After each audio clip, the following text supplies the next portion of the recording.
ಎಲ್ರಿಗೂ ನಮಸ್ಕಾರ. ಸ್ಯಾಟಿಸ್ಫ್ಯಾಕ್ಷನ್ನ ಮತ್ತೊಂದು ಎಪಿಸೋಡ್ಗೆ ನಿಮಗೆಲ್ರಿಗೂ ಸ್ವಾಗತ. ವೆಲ್ಕಮ್.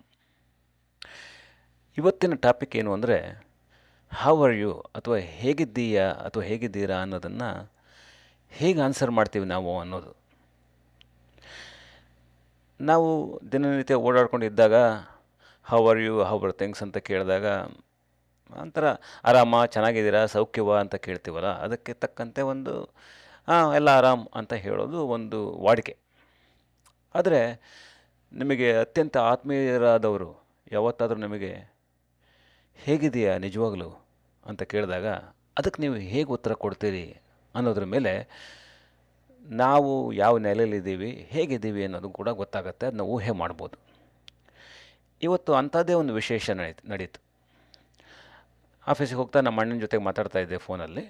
ಹಾಗೆ ಮಾತಾಡ್ತಾ ಹೇ, ನಿಮ್ಮ ಹೈಸ್ಕೂಲ್ ಮೇಸ್ಟ್ರು ನಿನ್ನ ಬಗ್ಗೆ ಕೇಳ್ತಾ ಇದ್ದರು ಅಂತ ಹೇಳ್ದ.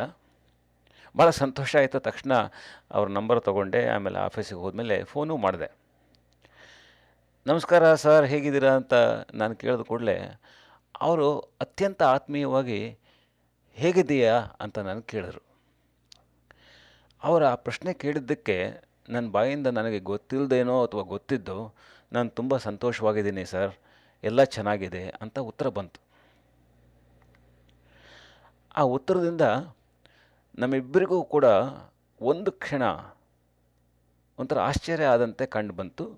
ಅದು ಮೌನ ನೆಲೆಸ್ತು ಆ ಮೂಮೆಂಟಲ್ಲಿ. ಆದರೆ ಮಾತು ಕಂಟಿನ್ಯೂ ಮಾಡ್ತಾ ನಾನು ಇರೋದ್ರ ಬಗ್ಗೆ, ನನ್ನ ಇರುವಿಕೆ ಬಗ್ಗೆ, ನೆಲೆ ನಿಲುವುಗಳ ಬಗ್ಗೆ ತಿಳಿಸಿದಾಗ, ನಮ್ಮ ಜೀವನ ಶೈಲಿಯನ್ನು ತಿಳಿಸಿದಾಗ, ಇಷ್ಟೊಂದು ವರ್ಷದಿಂದ ಅಮೇರಿಕದಲ್ಲೇ ನಾವು ನೆಲೆ ನಿಂತುಬಿಟ್ಟಿದ್ದೀವಿ ಅಂತ ಹೇಳಿದಾಗ ಅವರು ಭಾಳ ಸಂತೋಷಪಟ್ಟರು.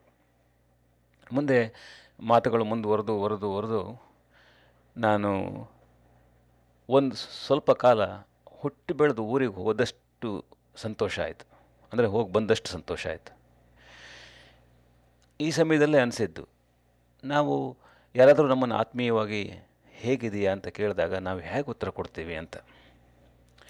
ಇದನ್ನೇ ಒಂದು ಮುಂದಿನ ನೆಲೆಗೆ ತಗೊಂಡೋಗಿ ನೋಡಿದಾಗ, how do we really answer such questions, ಅಥವಾ how do we show up at work or home, or how do we really pretend that how we are doing. ಈ ಸ್ವಾಸ್ಥ್ಯ ಅನ್ನೋದು ಅದು ದೈಹಿಕವಾಗಿರ್ಬೋದು ಅಥವಾ ಮಾನಸಿಕವಾಗಿರ್ಬೋದು, ಸಾಮಾಜಿಕವಾಗಿರ್ಬೋದು. ನಮ್ಮ ಆರೋಗ್ಯ ಬೇಕಾದಷ್ಟು ವೇರಿಯೇಬಲ್ಗಳ ಮೇಲೆ ಡಿಪೆಂಡ್ ಆಗುತ್ತೆ. ಯಾರು ಹೇಗಿದೆಯಾ ಅಂತ ಕೇಳಿದವರು ಯಾವುದೇ ಕನ್ಸರ್ನ್ ಇಲ್ಲದೆ ಕೇಳ್ಬೋದು, ಅಥವಾ ಯಾವುದೇ ಒಂದು ಕಳಕಳಿಯಿಂದನೂ ಕೇಳ್ಬೋದು ಆ ಪ್ರಶ್ನೆನ.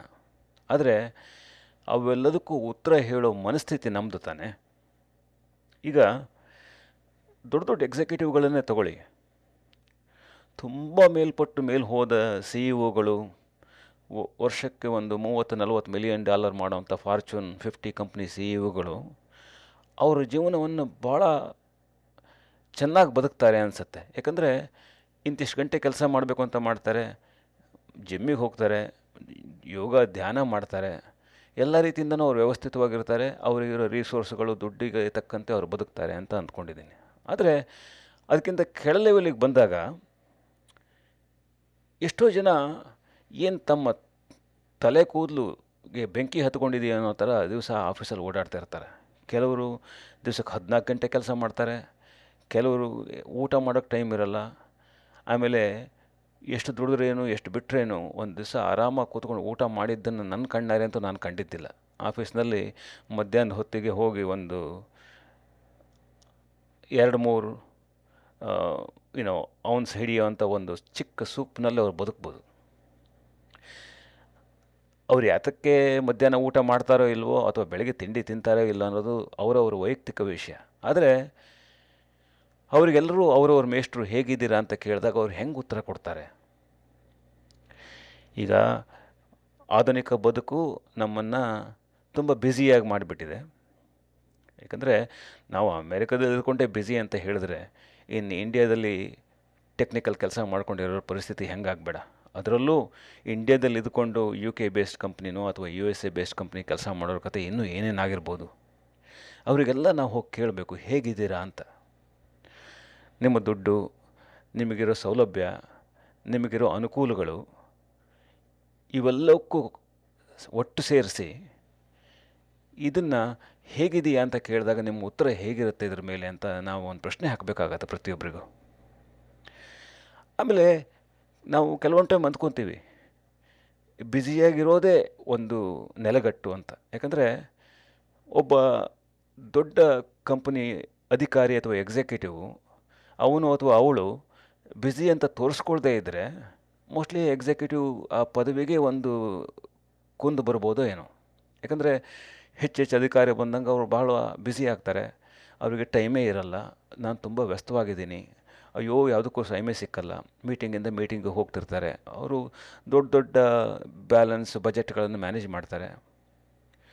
ಮೋಸ್ಟ್ಲಿ ಆ ಒಂದು ಮನಸ್ಥಿತಿ ನಮಗೆ ಯಾವತ್ತೂ ಅರ್ಥನೇ ಆಗೋದಿಲ್ಲ ಅಂತ ಕಾಣುತ್ತೆ. ಯಾಕಂದರೆ ಅವ್ರ ಇರುವಿಕೆ, ಅವ್ರ ನೆಲೆಗಟ್ಟೇ ಬೇರೆ. ಅವರಿಗೆಲ್ಲರೂ ಕೂಡ ಒಂದಿನ ಅವ್ರ ಮೇಷ್ಟ್ರು ಅವ್ರಿಗೆ ಕೇಳಬೇಕು ಹೇಗಿದೆಯಾ ಅಂತ. ಅದಕ್ಕೆ ಹೇಗೆ ಉತ್ತರ ಕೊಡ್ತಾರೆ ಅನ್ನೋದು ನನಗಿನ್ನೂ ಒಂಥರ ಕ್ಯೂರಿಯಾಸಿಟಿ ಇದೆ ಅದ್ರ ಬಗ್ಗೆ. ಏನೇ ಆಗಲಿ, ಇವತ್ತಿನ ಮೆಸೇಜ್ ಇಷ್ಟೇ. ನಮಗೆ ಯಾರಾದರೂ ಆತ್ಮೀಯವಾಗಿ ಹೇಗಿದೆಯಾ ಅಂತ ಕೇಳಿದ್ರೆ, ಅದು ನಮ್ಮ ಶಾಲೆ ಮೇಷ್ಟ್ರು ಇರ್ಬೋದು, ಅಥವಾ ನಮ್ಮ ಒಡ ಹುಟ್ಟಿದವರು ಇರ್ಬೋದು, ಅಥವಾ ನಮ್ಮ ತಂದೆ ತಾಯಿ ಇರ್ಬೋದು, ಅಥವಾ ನಮ್ಮ ದೂರದ ರಿಲೇಟಿವ್ ಇರ್ಬೋದು, ಅವರಿಗೆ ನಾವು ನ್ಯಾಯವಾಗಿ ಏನು ಉತ್ತರ ಕೊಡ್ತೀವಿ ಅದೇ ನಮ್ಮ ನಿಜವಾದ ಮನಸ್ಥಿತಿ. ನಾವು ಅವ್ರ ಎದುರುಗಡೆ ನಾವು ಸಂತೋಷವಾಗಿದ್ದೀವಿ, ಚೆನ್ನಾಗಿದ್ದೀವಿ, ಆರೋಗ್ಯದಿಂದ ಇದ್ದೀವಿ ಅಂತ ಹೇಳೋ ಒಂದು